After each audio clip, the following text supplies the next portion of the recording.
날마다 주님과 행복자 되기. 여러분 안녕하십니까? 조이풀 큐티와 오늘의 기도입니다. 행복해지는 큐티 응답받는 기도 2040호. 성도라면 이 정도는 기본입니다.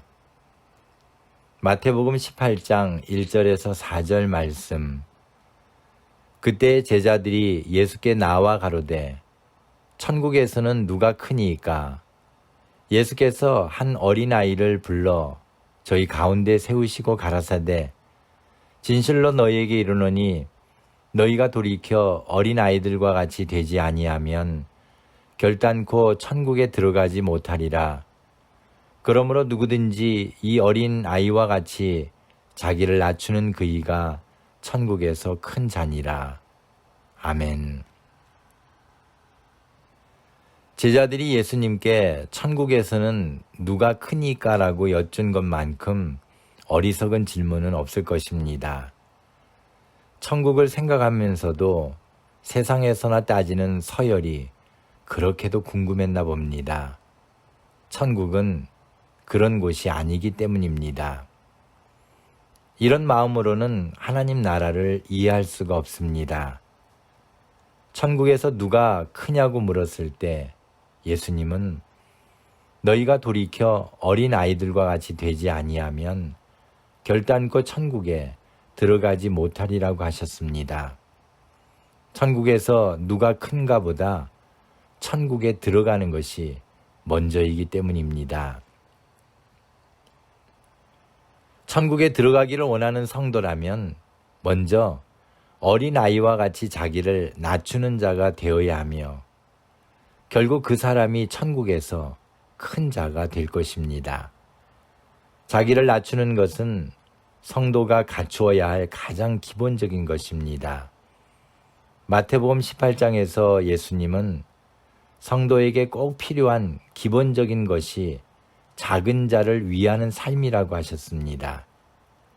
주님의 이름으로 어린아이를 영접하고 예수님을 믿는 작은 자를 실족하지 않게 하고 작은 자 중에 누구도 업신여기지 말아야 하며 길 잃은 한 마리의 양을 찾듯 작은 자 중에 하나라도 잃지 않아야 하나님의 뜻을 벗어나지 않는 것입니다. 또한 형제가 나에게 죄를 범해도 7번씩 70번이라도 용서해 주라고 하셨습니다. 예수님이 주신 말씀은 성도라면 당연히 해야 할 일들을 가르쳐 주신 것입니다. 한마디로 우리는 우리보다 작은 자를 위하는 삶을 살아야 합니다. 신앙생활은 나보다 연약한 자나 작은 자를 도와 하나님이 나에게 주신 은혜를 나누어 주는 삶을 사는 것이라고 할 수 있습니다. 하나님이 나에게 주신 것들은 어쩌면 나보다 연약한 자들을 도우라고 주신 사명이라고 할 수 있습니다. 오늘 주님의 이름으로 작은 자들을 영접하고 도와주는 자가 되기를 소망합니다. 감사합니다. 오늘 함께 나눌 기도 제목은 하나님의 자녀로서 해야 할 가장 기본적인 사랑을 베풀 수 있는 자가 되기 원합니다. 제게 그럴 만한 능력과 마음을 허락해 주옵소서. 오늘의 기도문입니다. 전능하신 하나님, 삶의 과정 속에서 느끼는 허무함이 제 마음을 장악하지 않도록 오늘도 말씀과 기도로 깨우쳐 주시고 보호해 주시니 감사합니다.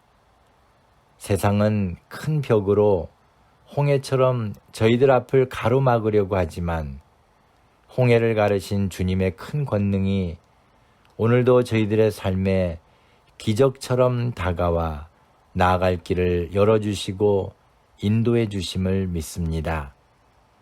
저희들의 힘으로 살아가는 것이 아니라 전능하신 하나님이 주시는 능력으로 사는 줄을 믿사오니 주님 안에서 오늘도 승리하는 하루가 되게 하옵소서.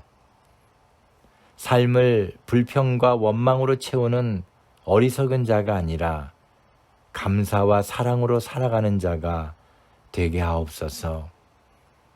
오늘이 있는 것은 어제까지 저희들을 품어주신 하나님의 사랑과 은혜 덕분임을 고백합니다. 오늘 주시는 사랑과 은혜도 내일을 보장하는 소망의 선물처럼 저희들에게 주실 줄로 믿습니다.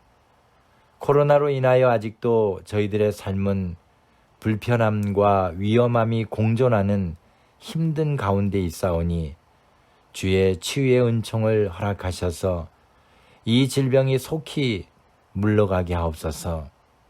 오늘도 죄악된 자리에 들지 않도록 도와주옵소서. 예수님의 이름으로 기도합니다. 아멘. 오늘도 주님 안에서 행복한 하루가 되시기를 소망합니다. 감사합니다.